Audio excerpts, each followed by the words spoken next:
नमस्कार। स्वागत है आपका मेरे YouTube चैनल पर। तो मैं आज का विषय आपको बताने जा रहा हूँ कि यदि हाथ में भाग्य रेखा नहीं तब भी क्यों व्यक्ति माला माल, यानी पैसे की कोई कमी नहीं, गाड़ियों की कोई कमी नहीं, अच्छा मकान भी है, बंगला भी है, सब चीज है और हाथ में भाग्य रेखा नहीं है। तो आइए मैं बताता हूं कि किस तरह आप जान सके कि आपके हाथ में यदि भाग्य रेखा नहीं है तब भी आपके पास ये सारी संपन्नताएं किस प्रकार से बनी रहती हैं। तो देखिए, इसके लिए बहुत ज़्यादा इतना गहनता जरूरत नहीं है, बहुत सरल तरीके से मैं आपको बताने जा रहा हूं। सबसे पहले आपको ये देखना होगा कि जो हाथ है उस हाथ की जो आकार है, मोटे अक्षर में बता रहा हूं, इतनी गहराई में जाने की जरूरत नहीं, उसका आकार अपने आप में ऐसे व्यक्तियों का बिल्कुल अनुकूल होता है। ऐसा नहीं मिलेगा आपको कि इनकी कोई उंगलियां कोई बहुत ज्यादा लंबी है, कोई बहुत ज्यादा छोटी है, कोई हाथ बहुत ज्यादा सिकड़ा हुआ है, या तो यहाँ कुल मिलाकर हाथ का आकार देखने में लगेगा सुंदर है, गुलाबी रंग का है, लालिमा लिए हुए, वो देख ले। प्रथम चरण, सबसे पहली बात। दूसरी बात, क्या हाथ के अंदर आयु रेखा ठीक है, स्वस्थ है? चलिए खराब है, कोई दिक्कत नहीं है। मस्तिष्क रेखा कैसी है? चलिए खराब है, कुछ भी कैसी भी है, कोई दिक्कत नहीं है। सारी ये हृदय रेखा, ये तीन रेखा मुख्य रेखा है, ठीक है, ये कैसी भी है, उसके बाद भी देखते हैं कि व्यक्ति के पास धन की कमी नहीं। तो क्यों नहीं धन की कमी, ये मैं आपको बताता हूं। दूसरी बात, हाथ देखा, हाथ के बाद आपको देखनी पड़ेगी सबसे पहले धन के कारक की उंगली। ये धन का कारक है। शनि की उंगली, शनि का पर्व धन का कारक होते हैं। इन कारकों को आपको देखना पड़ेगा कि क्या व्यक्ति के ये दोनों के दोनों कारक एकदम सम हैं। यानी कि पर्वत पर यदि किसी पेन से दबाए तो वो बहुत ज्यादा गद्देदार ना हो, तो दबाते हैं पेन से तो लगता है दबाने से ही कि ये कुछ गद्देदार है, कुछ उठा हुआ है, स्पष्ट ही नजर आ जाता है, ऐसे देखोगे तो भी नजर आ जाएगा। तो यहाँ वो पर्वत एक तो बिल्कुल उठा हुआ नहीं होना चाहिए, दूसरा पर्वत एकदम दबा हुआ नहीं होना चाहिए। तो पर्वत कैसा होना चाहिए? एकदम सम, आपको देखने में लगे कि हाँ एकदम सम पर्वत है, ना तो बिल्कुल दबा हुआ है और ना ही एकदम फूला हुआ है। तो सबसे पहले आप पर्व को देखिए कि पर्व कैसा है, पर्व अनुकूल है। दूसरी बात, आप फिंगर के टावर को देखिए, कैसी है आपकी उंगली। आपकी उंगली में बिल्कुल भी जिन व्यक्तियों को इस तरह की वो बिना एक तरह भाग्य रेखा के भी फल मिलता है अच्छा, उन लोगों की उंगली में कोई भी टर्न नहीं होता, किसी प्रकार का मुड़ाव या झुकाव नहीं होता कि वो यहाँ मुड़ करके यहाँ इधर इस तरफ को मुड़ जाए बृहस्पति की उंगली की तरफ, या उनका मुड़ाव जो है वो सूर्य की उंगली की तरफ है। तो ये दूसरी चीज देखनी है आपको।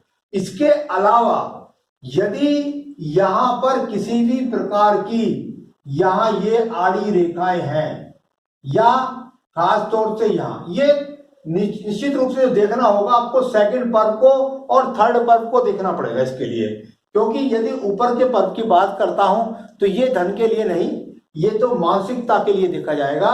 यहां व्यावहारिकता और धन के पर्व ये हैं।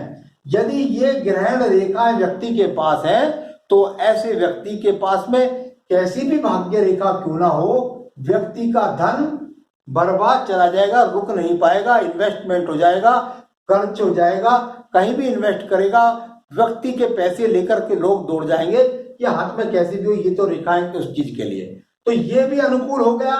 यहाँ कोई भी पर्व के अंदर किसी भी प्रकार की रेखा नहीं है, सिर्फ और सिर्फ यहाँ खड़ी हुई रेखाओं के रूप में रेखाएं हैं। तो ठीक है, आपका पर्व अनुकूल हुआ, उंगली अनुकूल हुई, पर्व अनुकूल निकला। भाग्य रेखा जो चलती है उसका वो निश्चित उसका एक सूत्र है, एक गणित है। भाग्य रेखा का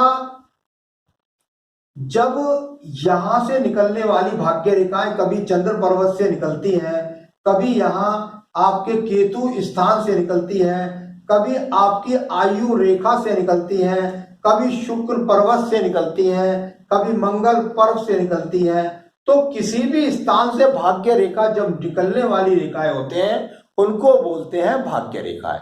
ठीक है, भाग्य रेखा नहीं है दिखाई दे रही किसी भी पर्वत से, कोई भी भाग्य रेखा इन व्यक्ति के हाथ में नहीं है, परंतु दोनों सूत्र पहले तीनों सूत्र लग गए। हस्त हाथ जो है बैलेंस के अंदर है, साथ ही साथ जो आपकी शनि की उंगली है बिल्कुल बैलेंस है, कोई यहाँ पर किसी प्रकार की दूषित रेखा नहीं है, और पर्व जो है वो भी आपका बिल्कुल यहाँ पर एकदम अनुकूल स्थिति के अंदर है। ठीक है, अब यहाँ पर क्या देखें कि भाई मेरे को तो यहाँ से कोई यहाँ से लेकर के कोई भी भाग्य रेखा, आदमी के अंदर बहुत निराशा हो जाती है ऐसे व्यक्ति के अंदर कि भाई मेरे पास तो किसी भी प्रकार की यहाँ पर कोई रेखा ही नहीं है, तो क्या होगा, क्या मैं जीवन में मेरे पास धन नहीं होगा। तो ये 3 सूत्र पहले लगा दीजिए। इसके अलावा एक बहुत बड़ा सूत्र है, यहां भाग्य पर्वत पर भाग्य का स्वामी जब तक नहीं पहुंचेगा, यानी कि इस घर के अंदर वो सिंबल बनना आवश्यक है जो बिना भाग्य रेखा के आपको सारी उम्र पैसे के आगमन कराएगा, जीवन के सारे ऐश्वर्य कराएगा, चाहे व्यक्ति विकलांग भी हो, कुछ भी क्यों ना हो, चाहे बिल्कुल बुद्धि भी ना हो, कुछ भी ना हो, लेकिन उसके नाम पर सारी प्रॉपर्टी होगी, सारी सुख संपन्नताएं होगी, ना भी कमाएगा तो भी खाता रहेगा। तो वो सूत्र ये है कि ये जो आपका पर्व है, इस पर्व के अंदर यहां पर आपको एक वी का चिन्ह मिल गया। इस प्रकार से ये केवल आपके पास ये विष्णु चिन्ह यदि आपके इस हाथ के अंदर बन गया तो आप ये निश्चित समझ लीजिए कोई भाग्य रेखा की आपको आवश्यकता नहीं है। जीवन के पर्वत अनुकूल है, अगदी पर्वत दब गया, पर्वत फूला हो गया तो इस वी का चिन्ह नहीं मिलेगा, फिर वो आपको लाभ नहीं मिलेगा। तो पर्वत सम है, ये वी का चिन्ह है, साथ ही साथ ये रेखाएं हैं, ये अनुकूलता है, तो ठीक है, परंतु ये बहुत कम मिलता है। केवल इसकी ये स्वतंत्र होना चाहिए, सबसे बड़ी बात। एक बात, किसी प्रकार से दूषित नहीं होना चाहिए। साथ ही साथ घर का स्वामी घर में है, यानी वो वी का चिन्ह हो गया। दूसरा चिन्ह आप यहां देखेंगे कि आपके हाथ के अंदर यहां एक प्रकार से एक रेखा ये खड़ी है, ठीक है, यहां इस रेखा से निकल करके एक छोटा सा यहां वी बन गया, बस सेंटर में है। जितना सेंटर में होगा रेखा के, जितना पर्वत सेंटर में पर्वत पर ये वी का चिन्ह होगा, उतना ही ज्यादा आपको फल मिलने वाला है। यानी कि ये हो या फिर आप ये अपने आप में ये यहां पर त्रिभुज हो या आपका त्रिशूल हो, तो ये हो गया। एक और बात, कुछ भी नहीं है, हाथ के अंदर बहुत एक छोटा सा यहां पर त्रिभुज बना हुआ है। कोई जरूरत नहीं है आपको किसी भी प्रकार से, कोई भी जरूरत ही नहीं है आपको कि यहां कोई भाग्य रेखा है या नहीं है। व्यक्ति पूरा जीवन धन धान मकान सब चीज से करेगा। एक और बात, यहां पर आपके कोई चतुर्भुज का चिन्ह है, तो ये अपने आप में ये सारे चिन्ह जो मैं बता रहा हूं ये स्वतंत्र रूप से होते हैं, लेकिन ये जितने चिन्ह मैंने आपको बताए ये सभी हाथों में नहीं, केवल मिलेंगे आपको बहुत ज्यादा मिलेंगे, तो मुश्किल से मुश्किल आपको 10% आदमियों के अंदर मिलेंगे, परंतु जो 90% तक मिलते हैं वो चिन्ह क्या है वो बताता हूं। देखिए, यदि आपके हाथ के अंदर यहां पर कोई भी एक रेखा बिल्कुल सीधी स्पष्ट है, एकदम सीधी स्पष्ट, और वो यहां आपके हृदय रेखा से मिलकर के चल रही है, तो ये अपने आप में वो सिंबल हो गया कि कोई भाग्य रेखा की जरूरत नहीं है। घर का स्वामी घर में बैठा है, यानी महालक्ष्मी आपके घर में बैठी है, और महालक्ष्मी है तो साधन है। दूसरी बात, यदि ऐसा ना मिले और यहां पर जाकर के आपको 2 रेखा मिल जाए, यहां 2 रेखा मिल जाए, बस फिर तो लाजवाब, बहुत शानदार। यानी कि निश्चित रूप से ये वो सिंबल हो गया जो धन में भी और ज्यादा वृद्धि। यानी यदि एक रेखा आपको बना रही है, यहां पर लखपति, 2 रेखा बनाएंगी करोड़पति, अरबपति, पूरे हाथ में किसी भी भाग्य रेखा की आपको किसी भी प्रकार से आवश्यकता नहीं है। एक बात और, यदि ये हृदय रेखा से ना भी मिले, यदि हृदय रेखा से ना मिले और ये स्वतंत्र रूप से इस प्रकार से विराजमान है, तो भी इसका यही फल जानना चाहिए।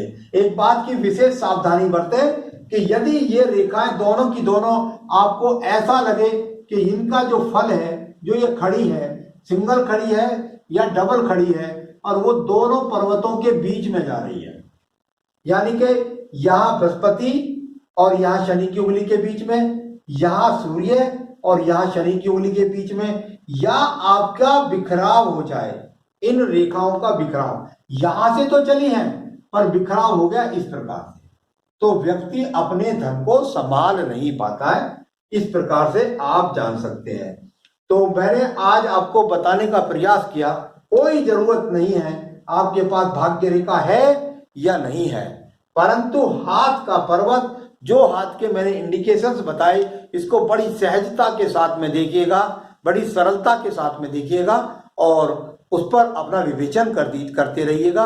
ऐसा व्यक्ति जब तक ये चीज बनी रहेगी, हाँ कभी कभी ऐसा भी होता है कि रेखाएं खड़ी होती हैं और वो टाइमली कट जाती हैं, तो वो व्यक्ति की रेखा यदि खड़ी हुई कट गई तो वो उसको वो फल नहीं देगी। आपको ध्यान रखना है कि यदि वो 2 रेखाएं खड़ी हुई हैं या कोई एक रेखा यहां पर इस प्रकार से खड़ी है और भाग्य रेखा नहीं है और इस पर यहाँ कट के निशान इन प्रकार से हो जाते हैं या कोई दूसरी रेखा इनको आकर काट देती है, तो आपको ये फल नहीं मिलेगा।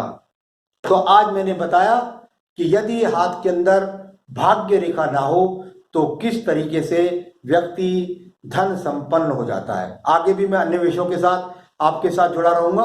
आप मुझे सब्सक्राइब करें, लाइक करें, शेयर करें। नमस्कार।